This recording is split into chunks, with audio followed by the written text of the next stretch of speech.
English medium school. आज मी तुम्हाला मराठी विषय शिकवणार आहे, Marathi Akshar Bharati. Okay students, so as you all know, आपल्या मराठी पाठ्यपुस्तकातील भाग 3 आहे. भाग 3 मधली 9वी कविता आहे, उजाड उघडे माळ रानही. ही कविता आज मी शिकवणार आहे. आई नो कि सब स्कूल में ये जो पोएम है ये पढ़ा के हुआ है, एक्सप्लेनेशन हुआ है, फिर भी आज हम और एक बार अच्छे से इस पोएम को समझ के लेंगे. ओके स्टुडंट्स, तर आपल्या आजच्या पोएमचं नाव आहे, कवितेचं नाव आहे उजाड उघडे माळ रानही. ओके, उजाड उघडे माळ रान या कवितेचं जे टायटल आहे याचं नाव अर्थ काय आहे तर उजाड. उजाड म्हणजे काय तर भकास, भकास बॅरन, जी एकदम सुकी जमीन असते, ड्राय रफ जमीन. ओके, अशा जमिनीबद्दल म्हणजे जिथे माळरान, माळरान मतलब क्या तो गौती पठार. ओके स्टूडेंट्स, मैं बीच में आपको हिंदी में भी एक्सप्लेन करूंगी, अच्छे से बताऊंगी कि हर एक वर्ड को क्या बोलेंगे हम मराठी में, हिंदी में एंड ऑल्सो इंग्लिश में भी मैं आपको कुछ वर्ड्स बताऊंगी, क्योंकि ये जो पोएम है इसमें बहुत सारे हार्ड वर्ड्स है. मराठी में जो वर्ड्स है ये थोड़ा हार्ड वर्ड्स यूज किया है इस पोएम में, तो मैं आप लोग को अच्छे से समजावूंगी. ओके, तर ही जी पोएम आहे उजाड उघडे माळरान ही, माळरान म्हणजे आहे गौती पठार, जो ग्रास लैंड, जहाँ पे ग्रास रहता है, पूरा जमीन जो है वो पहले जो सूखा है वो आज क्या हो गया है, खुल गया है. ओके, तो ऐसे इस पोएम का जो नाम है उजाड उघडे माळरान ही.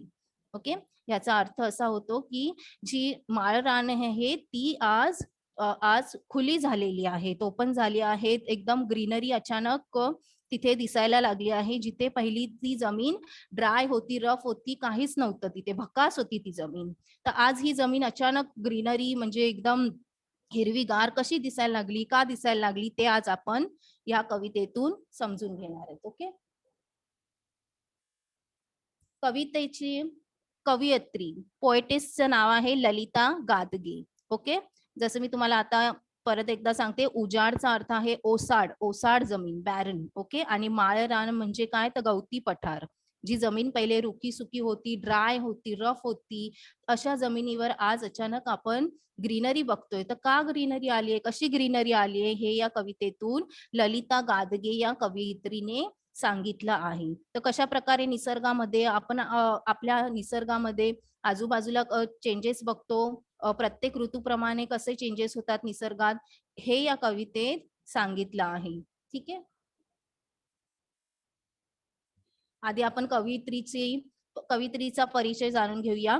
जी पोएटेसचं नाव आहे ललिता गादगे, यांचा जन्म 1954 1954, यांच्या कवितेतून जीवनानुभवाचा बरोबरच निसर्गाचे मार्मिक चित्रण ही पाहायला मिलते. मीन्स ये जो कवित्री है, इनके पोएम में आपको सिर्फ लाइफ के एक्सपीरियंस ही नहीं, तो जो नेचर के बारे में हमें समझ में आता है, नेचर के बारे में हमें समझ में आता है, और नेचर के बारे में बहुत सारे उन्होंने पोएम्स लिखे हैं. जैसे उनका कवयित्रीचे साहित्य लेखन उनके कविता संग्रह कोणते है तो फसवी क्षितिजे, अग्निजळ, संवेदन, कथा संग्रह पण आहे त्यांच्या, फक्त पोएमच नाही तर कथा पण लिहिलेल्या आहेत. आयुष्याच्या काठाकाठाने, दुःख आणि अश्रू, प्राजक्ताची फुले आणि दाह, तसेच ललित गद्य लिहिले त्यांनी, बंधाची कहाणी, खिडकीतलं आभाळ. अशा प्रकारे ललिता गादगे यांचा मी तुम्हाला परिचय करून दिला आहे. तर आपण आज जी पोएम बघणार आहोत, उजाड उघडे माळ रान, ही कविता कवयित्री ललिता गादगे यांनी लिहिलेली आहे. आणि या कवितेत कवयित्रीने वसंत ऋतूच्या आगमनामुळे निसर्ग सौंदर्यातील बदलांचे मनमोहक वर्णन केलेले आहे. आता वसंत ऋतू म्हणजे सगळ्यांना माहिती आहे, वसंत ऋतूला इंग्लिश मध्ये आपण बोलतो स्प्रिंग सीजन. ओके, और स्प्रिंग सीजन कब आता है तो पहले स्प्रिंग सीजन के पहले फॉल सीजन रहता है, जिस फॉल सीजन में पता है ना सबको कि सब पेड़ के पौधे सब सूख के गिर जाते, फॉल हो जाते. तो फॉल सीजन के बाद जब नए पत्ते आने लगते हैं, नवीन जी पालवी फुटते झाडांना, तेव्हा वसंत ऋतू येतो असे म्हणतात. तर ह्या वसंत ऋतूचं आगमन या कवितेतून कवयित्रीने सांगितले आहे की वसंत ऋतूचे आगमन कसे झाले आहे, कसे निसर्गातील प्रत्येक झाडा फुलांनी कसे वसंत ऋतूचे स्वागत केले आहे, आगमनाचे वेलकम कसं केलेलं आहे, हे या कवितेतून कवयित्री सांगतायत. ओके,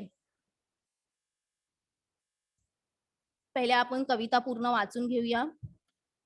स्वागत करण्या वसंत ऋतूचे रंग उधळले दिशा दिशांना, बेरड कोरड इथली सृष्टी घेऊन आली ती नजराना. गर्द पोपटी लेऊन वसने मुरडत आली लिंबोनी, जर्द तांबडी कर्णफुलेही घालून सजली नागफणी. लुसलुस पाने अंगोपांगी झुले वड हा दंग होऊनी, दुरंगी चुनरीत हुबीही घाणेरीही नटुनी थटुनी. सळसळ झळझळ पिंपळ पाने मऊ मुलायम मोर पिसापरी, सांबर लाल कळ्यांनी लखडून उभे स्वागता पानंदीवरी. पळस फुले ही बहरून आली या मातीच्या अंकावरती, कुसुमे सारी या जगातली पाहून त्यांना मनात झुरती. बघा आता ही कविता आपली वाचून ओके. आंब्याच्या मोहरातून आली कोकिळेची सुरेलतान, उजाड उघडे माळ रानही गाऊ लागले वसंत गान. ओके, तर ही कविता आपली वाचून झाली. आता मी तुम्हाला कवितेचा जो भावार्थ आहे, म्हणजे कवितेचा प्रत्येक ओळीचा प्रत्येक स्टॅन्झाचा जो अर्थ आहे, मी व्यवस्थित तुम्हाला समजून सांगते, जेणेकरून तुम्हाला पोएम जर परीक्षेमध्ये आली, कविता आली, तर तुम्हाला परीक्षेमध्ये एक्झाम मध्ये क्वेश्चनचे आन्सर व्यवस्थित लिहिता येतील. फर्स्ट स्टॅन्झा बघूया आपण. स्वागत करण्या वसंत ऋतूचे रंग उधळले दिशा दिशांना. बघा कवित्रीने काय सांगितलं आहे, कवित्री जो है ललिता गादगे क्या बोल रहे हैं कि स्वागत करण्या वसंत ऋतूचे, to welcome the spring season. Okay, spring season का वेलकम करना है. स्वागत मतलब क्या, वेलकम करना है. ठीक है.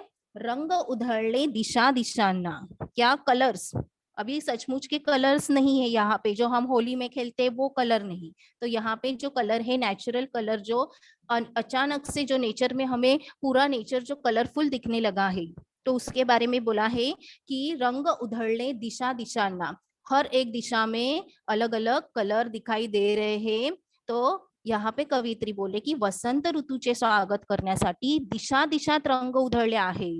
ओके, तो यहाँ पे रंग उधळले का अर्थ है कि हर एक जगह, हर एक दिशा में, हम पूरी दिशा क्या, हर एक डायरेक्शन हमें कलरफुल दिखाई दे रहा है, जो पहले नहीं था. वसंत ऋतु आने से पहले सब सूखा था, सब खाली था, एकदम बकास, एकदम रफ जमीन था. और आज अचानक हमें क्या हो रहा है, अपने आप वो जशी नवीन पालवी फुटते झाडांना, तर झाडं कशी हिरवीगार दिसू लागतात, तशी आता पूर्ण सृष्टी जी आहे ती हिरवीगार आणि कलरफुल, फक्त हिरवीच नाही तर फुलं, फक्त झाडच नाही तर फुलं फळं सगळी आलेली आहेत आणि खूप सुंदर असं वातावरण दिसतं आहे.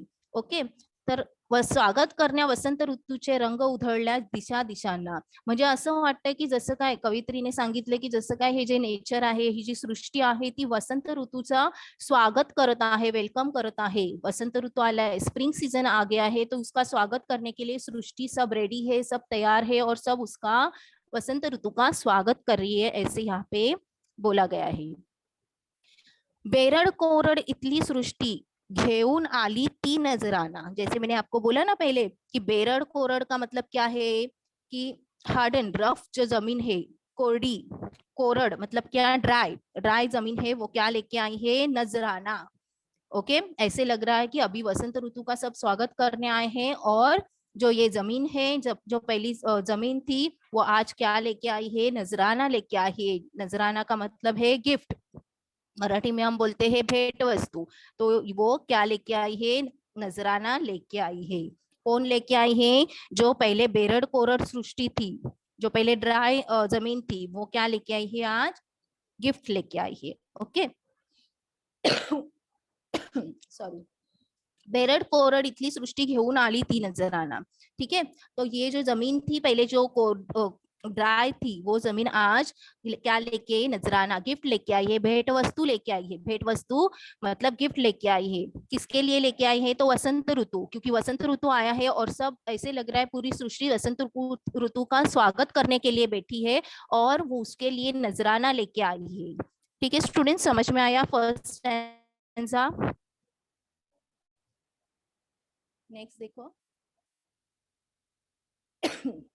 गर्द पोपटी लेऊन वसने, मुरडत आली लिंबोनी। देखो अभी हर एक स्टैंजा में ना कवियत्री जो है उन्होंने एक एक पेड़ के बारे में या ट्री के बारे में या फ्लावर के बारे में, फ्रूट के बारे में कुछ थोड़ा थोड़ा उन्होंने बताया है कि वो कैसे रेडी हो क्या है। ओके, जैसे कभी कुछ प्रोग्राम रहेगा तो हम कैसे रेडी होते हैं, पहले प्लानिंग करते हैं फिर रेडी हो जाते हैं, फिर अगर किसी प्रोग्राम में जाने के लिए हम क्या खाली हाथ जाते हैं क्या, तो कुछ तो गिफ्ट लेके जाते हैं। तो उसको कंपेयर करके कवित्री ने यहाँ पे बताया कि सृष्टि भी ऐसे ही तैयार होके आई है। ऐसे लग रहा है कि सृष्टि भी अभी पूरी तैयार होके आई है वसंत ऋतु का स्वागत करने के लिए। ठीक है, अभी यहाँ पे देखो क्या लिखा है, गर्द पोप येऊन वसने मुरडत आली लिंबोनी। अभी लिंबोनी का मतलब क्या है, सबको पता है लिंबोनी मतलब क्या, तो लेमन का ट्री। ओके, सबको पता है ना, लेमन, लिंबाचे झाड। ओके, लेमन ट्री जो हम लोग खाते हैं लेमन। तो यहाँ पे मैंने देखो पिक्चर भी देखा है लेमन का, जो पहले स्टार्टिंग में जो छोटा आता है लेमन, उसके बाद वो बड़ा हो जाता है। तो यहाँ पे क्या बोला है, जो लिंबूचे झाड आहे, जो लेमन का ट्री है वो कैसे आया है, तो गर्द पोपटी लेऊन वसनी। गर्द, गर्द मतलब एकदम दाट, thick, dark colour. Okay, thick colour, एकदम ग्रीन जो कलर है, पोपटी ग्रीन कलर है, वो थिक कलर के वसने, वसने मतलब कपड़े, क्लोथ। ऐसे लग रहा है कि लेमन का जो ट्री है उसने कौन से डार्क ग्रीन कलर के कपड़े पहने हैं।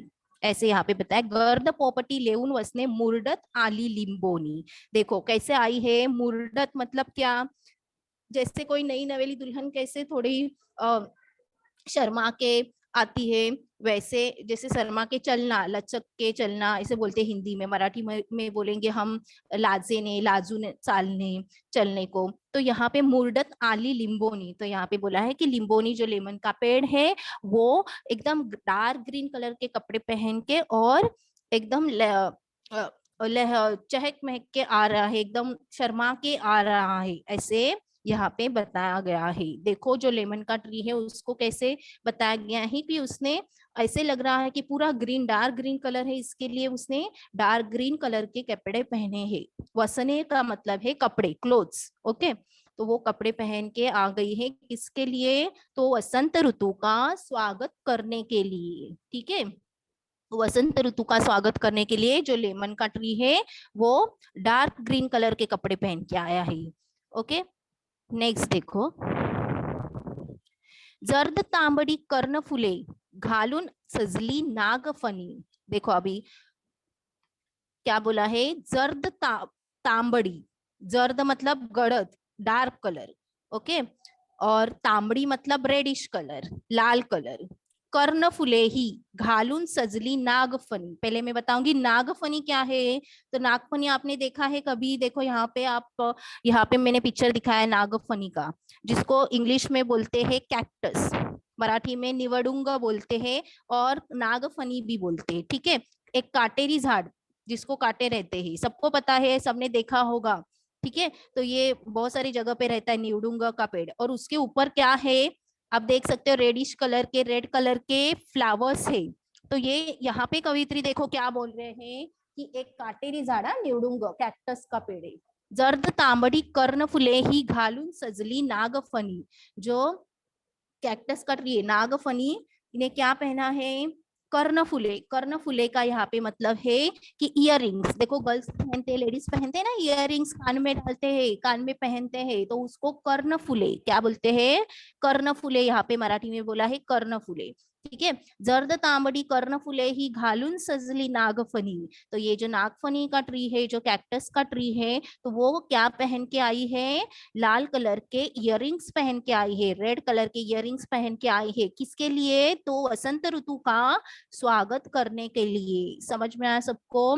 तो देखो पहले क्या बताया है, गर्द पोपटी, दाट पोपटी रंगाची वस्त्रे घालून लिंबाचे झाड लचकत मुरडत आलेले आहे, म्हणजे लिंबोनी पोपटी रंगाने सजलेली आहे, आणि गडद तांबड्या फुलांची डूल कानात घालून नागफनी सजली आहे। और क्या, जो नागफनी है वो इयररिंग्स, रेड कलर के इयररिंग्स पहन के वो सजी हुई है। ठीक है, तो ये लोग क्यों सजे हुए हैं, तो वसंत ऋतु का स्वागत करने के लिए। ठीक है, यहाँ पे देखो, खंडाळ्याच्या घाटातील नागफणी हा डोंगराचा सुळका तांबड्या गर्द फुलांनी नटला आहे. जो यहाँ पे नटला मतलब क्या, तो सजाया हुआ, सजा हुआ, ऐसे लगता है कि सृष्टि पूरी सजी हुई है। तो कवियत्री ने इसके लिए अभी लिम्बोनी के पेड़ का नाम ये बताया, एग्जाम्पल बताया, वो कैसे पहन करके आई है, तो डार्क ग्रीन कलर के कपड़े पहन के आई है। और फिर नागफनी कैसे आई है, तो नागफनी ने इयररिंग्स, रेड कलर के इयररिंग्स पहने हैं। तो ये जो सौंदर्य है सृष्टि का, वो कवित्री ने दिखाने के लिए बताया है कि वो कैसे सज धज के आए हैं, किसके लिए आए हैं, तो वसंत ऋतु का स्वागत करने के लिए। ठीक है, नेक्स्ट देखो, यहाँ पे मैंने और एक पिक्चर दिखाया, देखो ये भी नागफनी है, उसको आप देख सकते हो कैसे रेडिश कलर के यहाँ पे थोड़े बड़े फ्लावर्स आए हैं। सो कितने सुंदर दिख रहे हैं, तो ऐसे लगता है जैसे उन्होंने इयररिंग्स पहने हैं, ऐसे लग रहा है। ठीक है, नेक्स्ट देखो, लुसलुस पाने अंगोपांगी, झुले वड हा दंग होनी। क्या बोला है, देखो, लुसलुस पाने अंगोपांगी। अभी यहाँ पे इस स्टैंजा में जो कवित्री है उन्होंने बताया है वड, वड का पेड़। वड का पेड़ पता है सबको? वड का पेड़ को मराठी में बोलते हैं, इंग्लिश में बोलते हैं बनियान ट्री, हिंदी में उसको बरगद का ट्री ऐसे कुछ बोलते हैं, बरगद का ट्री। ठीक है, तो वड का ट्री जो रहता है, उसके आप लोग को पता है कितने बड़े बड़े ये रहते हैं, रूट्स रहते हैं उसके ऊपर से। तो यहाँ पे देखो क्या बोला है, लुसलुस पाने अंगो पांगी। लुसलुस मतलब एकदम फ्रेश, ओके, कवळी पाने जे आहेत वडाच्या झाडाला आलेली आहेत, आणि अंगोपांगी ओवरऑल बॉडी मतलब पूरी, पूरा जो पेड़ है, वड का पेड़ पूरा भरा हुआ है। ओवरऑल बॉडी मतलब क्या, अंगोपांगी, पूरा पेड़ जो है भरा हुआ है, पूरा ग्रीनरी दिख रहा है, पत्तों से भरा भरा हुआ है। ठीक है, और झूले वड़ हा दंग होनी, झूले मतलब क्या कि वसंत ऋतु आ गया है तो उसकी खुशी की वजह से वो झूल रहा है। झूले वड हा मतलब खुशी से झूलना। ओके, तो वडाचे झाड आहे, सर्वांगावर लुसलुशीत कोवळी पाने लेऊन गुंग होऊन झुलते आहे। गुंग होना मतलब क्या, तो एकदम मग्न हो गया है वो अपने इसमें, वो खुश है कि वसंत ऋतु आया है, और वो बहुत मग्न है, एकदम खुश है और झूल रहा है अपने में ही। हम लोग भी देखो, कभी हम लोग अंदर से खुश रहेंगे तो कितना हम लोग फ्रेश दिखेंगे, राइट? तो वैसे ही ये जो ट्री है, वड का ट्री है, बनियान ट्री उसको बोलेंगे हम, तो उसके भी पूरा ओवरऑल बॉडी को, अंगोपांगी उसका पूरा भरा हुआ है पत्तों से। लुसलुस पाने मतलब एकदम कोवळी पाने आलेली आहेत सगळीकडे पूर्ण झाडाला। ठीक है, और वो क्या कर रहा है, वो पेड़ झूल रहा है एकदम खुश होके। दंग होना मतलब क्या, मग्न होना। ओके, तो अपने में वो मग्न होके झूल रहा है खुशी से, क्योंकि वसंत ऋतु आया है। ठीक है, नेक्स्ट देखो, दुरंगी चुनरी तो उभी ही, घानेरी ही नटुनी थटुनी। अभी देखो यहाँ पे जो कवित्री है उन्होंने घानेरी जो फ्लावर है, फ्लावर का नाम है घानेरी, याद रखो। और यहाँ पे देखो मैंने पिक्चर भी आपको शो किया है, यू कैन सी कि ये जो फ्लावर है इसका नाम है घानेरी। आप सबने देखा होगा ये फ्लावर, पर हमें वो नाम याद नहीं रहता है कि इसको घानेरी बोलते। ठीक है, तो यहाँ पे कवित्री बता रही है कि दुरंगी चुनरी तो हुबी ही, घानेरी ही नटुनी थटुनी। जो घानेरी है, घानेरी नाम का जो फ्लावर है वो कैसे आई है, तो दुरंगी, दुरंगी मतलब है दो रंग, दो रंग का दुपट्टा। चुनरी का मतलब सबको पता है, चुनरी मतलब है दुपट्टा। ठीक है, तो ये जो फ्लावर है वो कैसे आया है, तो दो रंग का दुपट्टा पहन के आया है, सज धज के आया है। ठीक है, घानेरी ही नटुनी थटुनी, नटुनी थटुनी मतलब क्या, तो सज धज के आना। ओके, देखो यहाँ पे क्या बोला है, तो घाणेरीची झुडूप दोन रंगांचा दुपट्टा ओढून नटून थटून उभे आहे। कैसे आगे आहे वो, सज धज के, नटून थटून मतलब क्या, तो सज धज के वो खड़ा है। ओके, घानेरी का मतलब है type of flower plants. Okay, evergreen shrub रहता है वो। ठीक है, हम सब ने देखा है ये फ्लावर, इसको मराठी में घानेरी बोलते हैं। ठीक है, तो कवित्री क्या बता रहे हैं कि ये जो फ्लावर है घानेरी का वो कैसे आया है, तो दो कलर का दुपट्टा पहन के आया है। नटुनी थटुनी मतलब क्या, तो सज धज के ये जो फ्लावर है आया है। देखो पोएम जो पोएटेस है हमारी ललिता गादगे, उन्होंने हर एक स्टैंजा में अलग अलग पेड़ का फ्लावर का नाम लेके बताया है कि वो कैसे सज धज के। देखो हम लोग भी देखते हैं नेचर में, पर इतना हमारा ऑब्जर्वेशन नहीं रहता है जितना यहाँ पे बताया गया है। हम देखते हैं अरे हाँ सृष्टि बहुत सुंदर है, आज बहुत अच्छा लग रहा है, पर हम इतना हम देखते नहीं है जैसे यहाँ पे कवित्री ने बताया है कि वो कैसे सज धज के आए हैं। ठीक है, तो वो हम इमेजिन कर सकते कि कितना सुंदर सृष्टि रहेगा जब वसंत ऋतु आएगा तो। ठीक है, नेक्स्ट देखो।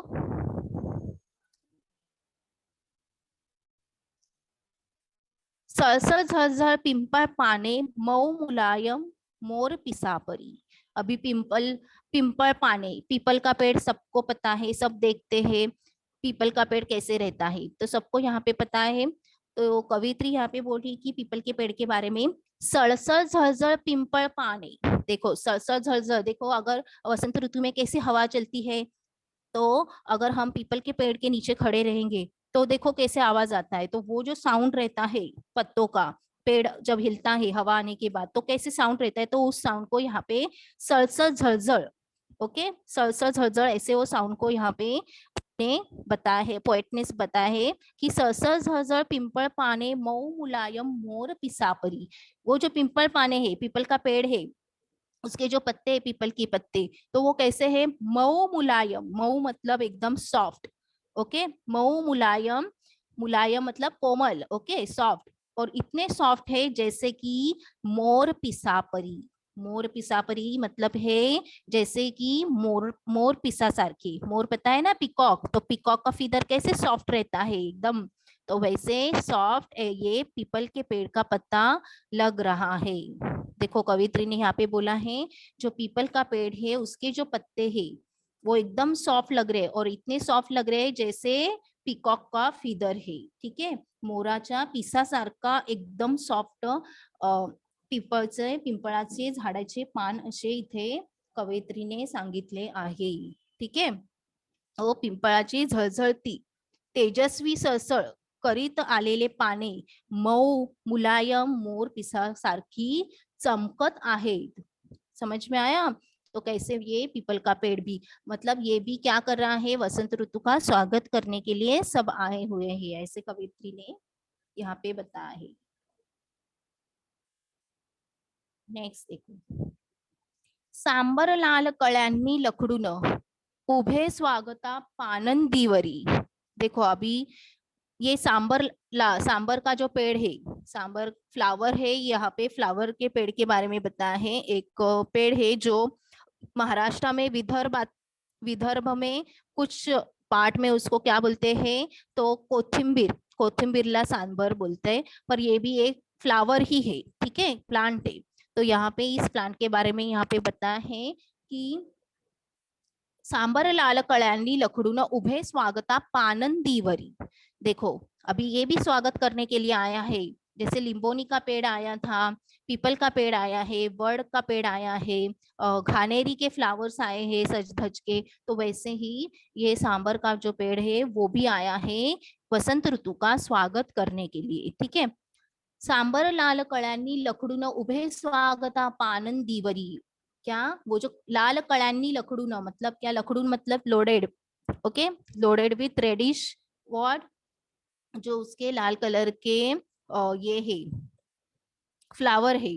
ठीक है, तो वो क्या ये है, कैसे आया है, उभे स्वागता पानंदीवरी, स्वागत करने के लिए, उभे मतलब खड़ा है, कहाँ पे, पानंदीवरी। अभी पानंदी मतलब क्या, देखो पानंदी मतलब क्या है, जैसे एक छोटा रास्ता रहता है, देखो मैं दिखाती हूँ तुम लोग को, जैसे खेतों में जाने के लिए रास्ता जो अपने आप बन जाता है, ये देखो ये एक सांबर का पेड़ है, सांबर के फ्लावर्स रहते हैं, और पानंदी मतलब देखो ऐसे रास्ता रहता है, ऐसे रोड रहता है जो अपने आप बन जाता है, उसको वो बनाया हुआ रोड नहीं रहता है जो खेतों में से निकलता है। तो ये शेतातून जाणारा अरुंद वाट, a narrow lane passing specially through a field, okay तो उसको बोलते हैं पानंदी।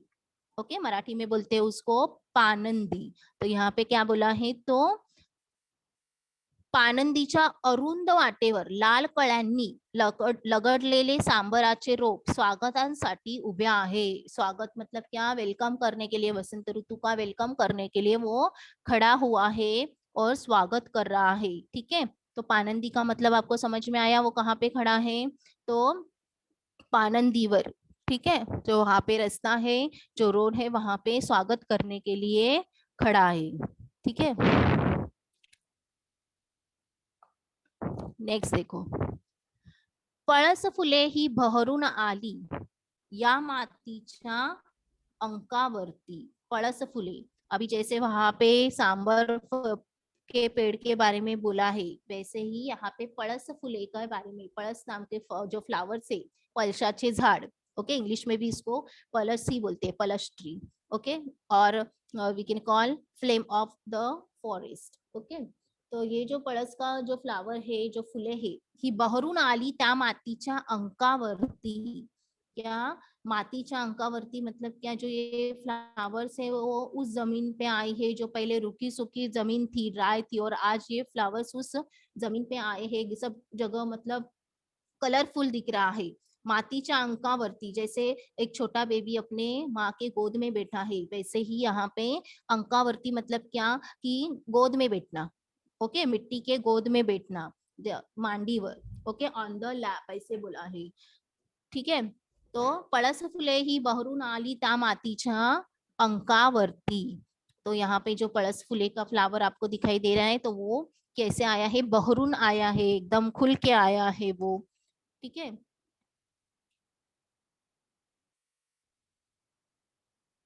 मातीच्या मांडीवर लहान बालकासारखी, मतलब छोटे बच्चों की तरह, जैसे छोटे बच्चे अपने माँ की गोद में बैठते, वैसे वो फ्लावर्स वो आए हैं, पळसाची फुले फुलून आलेली आहेत, ऐसे यहाँ पे बोला है। या सृष्टीतील या विश्वातील सर्व फुले पळस फुलांचा बहर पाहून मनात झुरत बसली आहे। देखो, ये है पळस फुले। देखो ऐसे ये जो फ्लावर्स से ऐसे गिरे हुए हैं, देखो रोड पे, पानंदी, जैसे मैंने बताया आपको, पानंदी, पानंदी किसको बोला जाता है, तो ऐसे छोटा रास्ता रहता है, और ऐसे वहां पे सब फ्लावर्स जो है वो गिरे हुए हैं और किसका स्वागत कर रहे हैं, वसंत ऋतू का। कुसुमे सारी या जगातली पाहून त्यांना मनात झुरती। देखो अभी यहाँ पे क्या बोला है कि जो कुसुमे है, कुसुमे मतलब फ्लावर्स, जो पहले जो फ्लावर्स थे, जो पूरे दुनिया की फ्लावर्स, या जगातली मतलब पूरी दुनिया की फ्लावर्स, ये सब अचानक से जो चेंजेस हुए हैं सृष्टि में, वसंत ऋतु आने के वजह से जो बदल आया है सृष्टि में, वो देख के वो लोग भी क्या सोच रहे हैं कि इतना सुंदर सृष्टि कैसे हो गया है। क्या बोल रहे हैं, क्या सोच रहे हैं कि इतना सुंदर अचानक से सृष्टि कैसे हो गया है, ऐसे उनके मन में आ रहा है। ठीक है, तो इसके लिए वो सोच रहे हैं की त्यांच्या मनात झुरती, वो झूर रहे हैं अपने मन में, वो उनको फीलिंग्स आ रहा है, जलसी फील बोलते हैं ना, जैसे जलसी फील हो रही है उनको, उनके अंदर कि हम उनको क्या लगता है फ्लावर्स को कि हम ही सुंदर है, पर अभी आज क्या हो रहा है, वसंत ऋतु के वजह से पूरा सृष्टि सुंदर, सिर्फ फ्लावर्स ही नहीं, पेड़ पौधे पत्ते सब सुंदर दिख रहे हैं वसंत ऋतु के वजह से। ठीक है, तो वसंत ऋतु का स्वागत करने के लिए सब आए हैं। तो यहाँ पे जो ये फ्लावर्स है, कुसुमे मतलब है फ्लावर्स, कुसुमे सारी या जगातली पाहून त्यांना मनात झुरती। किसको देख के, पाहुन त्यांना मतलब वो सब सृष्टि में जो चेंजेस हुए हैं, हर एक जो फ्लावर इतना सुंदर दिखाई दे रहे हैं, पत्ते इतने सुंदर दिखाई रहे, तो वो सब चेंजेस वो देख के मन में वो झूर रही है, मन में उनके जेलसी फील हो रही है कि इतना सुंदर अचानक से सृष्टि कैसे हो गया है। ठीक है, अभी नेक्स्ट देखो, आंब्याच्या मोहरातून आली कोकिळेची सुरेल तान। देखो यहाँ पे क्या बोला है, आंब्याच्या मोहरातून आली कोकिळेची सुरेल तान। अभी सबको पता है मैंगो ट्री सबने देखा है, तो मैंगो ट्री रहता है, जो मैंगो ट्री मैंगो आने से पहले, जो आम आने से पहले जो फ्लावर्स आते हैं पेड़ को, मैंगो ट्री को, उसको मराठी में बोलते हैं मोहर। क्या बोलते हैं, मोहर। तो यहाँ पे देखो, मोहर जब आता है, जो मोहर का मतलब है ब्लॉसम, फळांच्या आधी जो येतो तो फुलोरा, फुलं, उसको मोहर बोला जाता है। ठीक है, तो ये जो रहता है, आंब्याच्या मोहरातून आली कोकिळेची सुरेल तान। देखो जब मोहर आने लगता है, तब हम समझ में हमें तब समझ में आता है कि हाँ, अभी ये थोड़े दिनों में आम आने वाला है, मैंगो हमें फल खाने को मिलेगा जब मोहर आता है।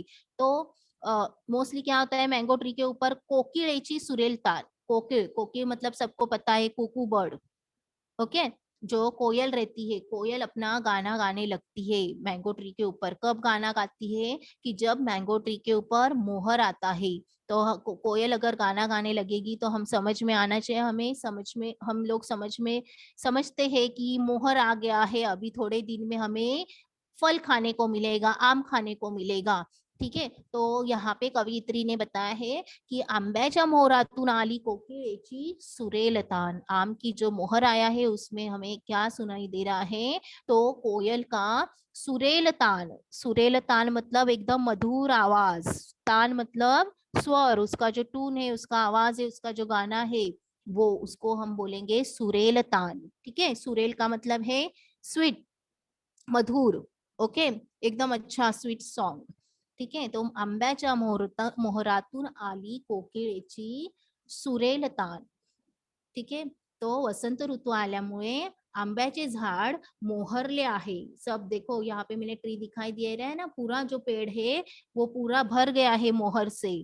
ठीक है, मोहरले आहे आणि या आंब्याच्या मोहरातून कोकिळेची मधुर तान हवेवर लहरत आली आहे। सब जगह कोयल का आवाज आ रहा है, और आप इमेजिन कर सकते हो कितना सुंदर सृष्टि है, और कोयल का आवाज आ रहा है, सॉन्ग सुनाई दे रहा है हमें।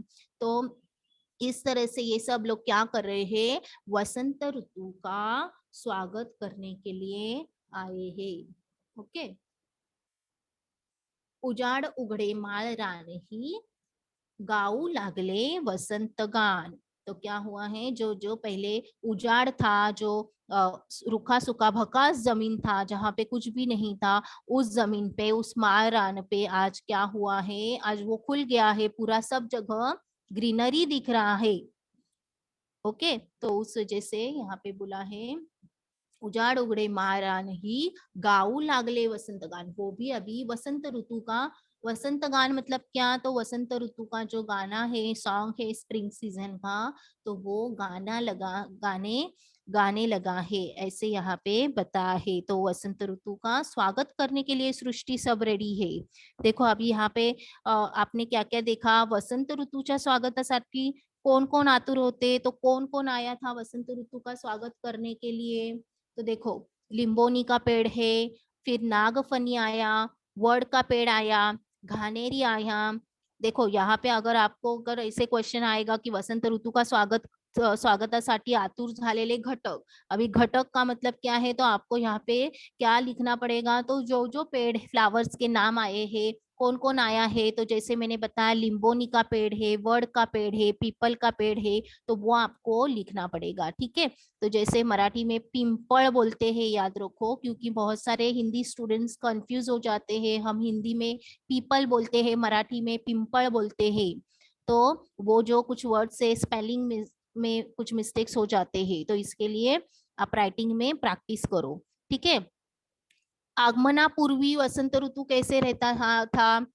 वसंत ऋतुचा आगमन, आगमन मतलब वसंत ऋतु आने से पहले कैसे वसंत ऋतु रहता, कैसी सृष्टि थी? तो बेरड कोरड, कैसी सुखी थी, उजाड़ भकास थी। और आगमनानंतर वसंत ऋतू आने के बाद क्या हुआ? तो दिशा दिशांना रंग उधळलेले दिसले, सृष्टी वसंत गान गाणं गाणं गाऊ लागली, ऐसे सृष्टि में चेंजेस हुआ है। देखो अभी मैं और एक बार आपको फिर से स्टार्टिंग से आपको हर एक स्टैंजा का कौन से ये पेड़ों के या पौधों के फ्लावर्स के हमने नाम लिए। देखो जो कवित्री है ललिता गादगे, उन्होंने हर एक स्टैंजा में स्टार्टिंग से हर एक पेड़ का नाम बताया। देखो फिर और एक बार हम रिवाइज करते हैं। स्वागत करण्या वसंत ऋतूचे रंग उधळले दिशा दिशांना, बेरड कोरड इथली सृष्टी घेऊन आली ती नजराना। जैसे कवित्री ने बताया कि वसंत ऋतु आने के वजह से वसंत ऋतु का स्वागत करने के लिए पूरी सृष्टि जो है वो तैयार होके आई है, और ऐसे लग रहा है कि पूरे हर दिशा दिशा में रंग उधड़े, मतलब कलर्स, कलरफुल दिशा दिशा डायरेक्शन, हर एक डायरेक्शन में कलरफुल दिखाई दे रहा है, पूरी सृष्टि कलरफुल दिखाई दे रही है, एकदम सुंदर दिखाई दे रही है। बेरड कोरड इथली सृष्टी घेऊन आली ती नजराना, जो पहले बेरड कोरड थी जमीन, मतलब क्या, जो एकदम ड्राई थी, रुकी सूखी जमीन थी, वो आज नजराना लेके आई है। ऐसे लग रहा है जैसे गिफ्ट लेके आई है। किसके लिए? तो वसंत ऋतु के लिए, वसंत ऋतु का स्वागत करने के लिए ये गिफ्ट लेके आई है।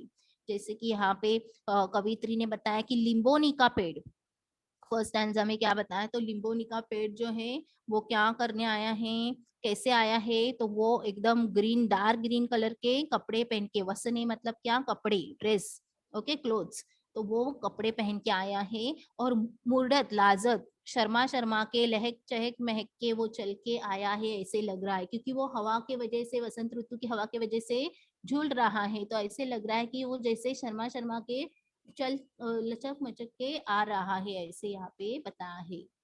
उसके बाद देखो नागफनी के बारे में कवित्री ने क्या बताया है कि नागफनी कैसे आया है, तो नागफनी ने जर्द तांबडी कर्णफुले ही घालून सजली नागफनी, ऐसे लग रहा है जैसे नागफनी का जो ट्री है, जो कैक्टस का ट्री हम बोलते हैं, उसने कैसे आया है वो, तो कर्णफुले मतलब इयर रिंग्स, कर्णफुले का मतलब इयर रिंग्स, रेडिश कलर के इयर रिंग्स पहन के आया है नागफनी का पेड़, ठीक है। तो ये याद रखो, कर्णफुले मतलब इयर रिंग्स है, ठीक है। तो वो भी ऐसे सज धज के, सजली नागफनी, सजली मतलब क्या, सजना, ओके, तैयार होना, तैयार होके आई है, इयररिंग्स पहन के आई है, देखो।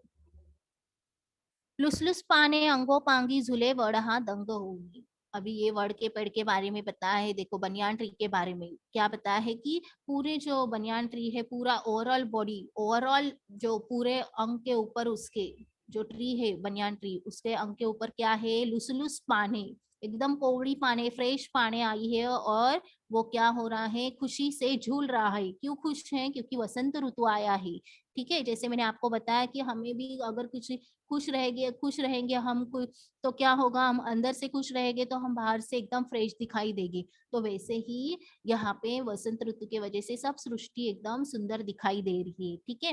तो लुसलुस माने अंगो पांगी झूले वड़हा दंग होनी, दंग होनी मतलब वो पूरा मग्न हो गया है अपने में और बहुत खुश है, इसके लिए वो झूल रहा है, ओके। दुरंगी सुनरी तो हुबी ही घानेरी ही नटुनी थटुनी, जैसे मैंने पहले बताया आपको, घानेरी जो ये फ्लावर्स है वो कैसे आया है कि दो रंग की चुनरी उसने पहनी है, दुपट्टा पहना है, और वो सज धज के आया है। जैसे नई नवेली दुल्हन कैसे सज के आती है, दुपट्टा लेके ऐसे घूंघट में आती है, वैसे ऐसे लगता है कि ये भी ऐसे उसका दुपट्टा लेके आई है, घानेरी जो फ्लावर है वो। और वो भी जो फ्लावर, वो जो दुपट्टा है, वो जो चुनरी है, वो दो कलर की है। आप देख सकते हो दो दो कलर में ये फ्लावर दिखाई दे रहे हैं, ठीक है। नटुनी तटुनी मतलब सच धज के। सळसळ झळझळ पिंपळ पाने मऊ मुलायम मोर पिसा परी, जो पीपल का पेड़ सबको पता है ना, तो वो जो पीपल का पेड़ है उसके जो पत्ते हैं वो एकदम सॉफ्ट है, इतने सॉफ्ट है कि जैसे मोर के जो फिदर है, मोर का फिदर रहता है, पिकॉक फिदर मतलब मोराच्या पिसासारखा एकदम सॉफ्ट पीपलच्या पानं आहेत, ओके।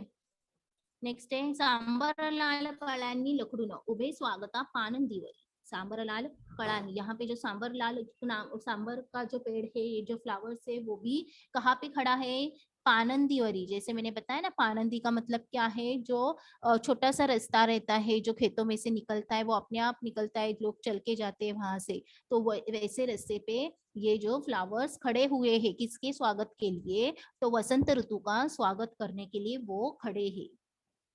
उसके बाद देखो, ये जहाँ जैसे मैंने बताया, ये पानंदी खेतों में से जाने के लिए रास्ता रहता है, वो वहां पे खड़ा है। पळस फुले ही बहरून आली या मातीच्या अंकावरती, पळस फुले, पळस फुले कैसे आई है, जैसे माँ के गोद में बच्चा रहता है वो कितने खुश रहता है, तो वैसे ही ये जो पळस फुले वो मिट्टी के ऊपर अपने मिट्टी के गोद में बहर के आई है, खुल के आई है, ऐसे यहाँ पे बताया है। देखो कैसे इसे सृष्टि एकदम सुंदर दिखाई दे रही है वसंत ऋतु आने की वजह से, और वसंत ऋतु की वजह से सृष्टि सुंदर दिख रही है, तो क्या हुआ है, तो कुसुमे सारी या जगातली पाहून त्यांना मनात झुरती, कुसुमे जो फ्लावर्स है वो भी देख के क्या कर रही है, फ्लावर्स तो अ, हर टाइम पे 12 महीने वो क्या सुंदर ही दिखते हैं हमें, पर अभी फ्लावर्स को क्या लगता है कि पहले तो हम ही सुंदर दिख रहे हैं, पर अभी पूरी सृष्टि सुंदर दिख रही है। इसके लिए उनको क्या हो रहा है, उनके मन में वो झूर रहे हैं, उनको थोड़ा जेलेसी फील हो रहा है कि अपने आप ये सृष्टि कैसे सुंदर हो गई है। तो ये सब चेंजेस हमें उससे समझ में आता है कि सृष्टि और कितनी सुंदर हो गई है वसंत ऋतु की वजह से। तो we can imagine also.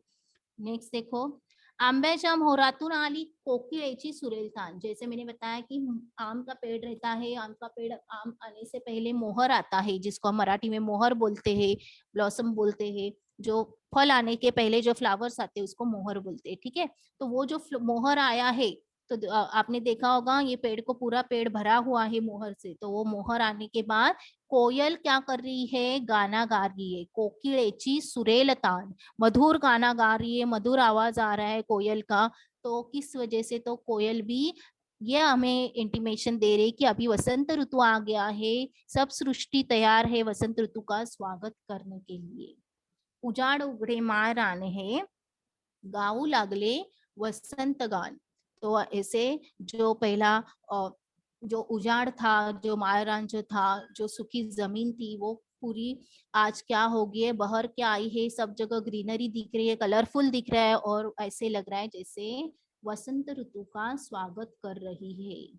Okay students, तो यहाँ पे हमारा ऐसे ये पोएम है। तो अच्छे से आपको यहाँ ये पोएम रीड करना है, समझ के लो, एंड क्वेश्चन आंसर लिख के प्रैक्टिस करो। जितना लिखोगे उतना आपका प्रैक्टिस अच्छे से होगा। Okay, thank you.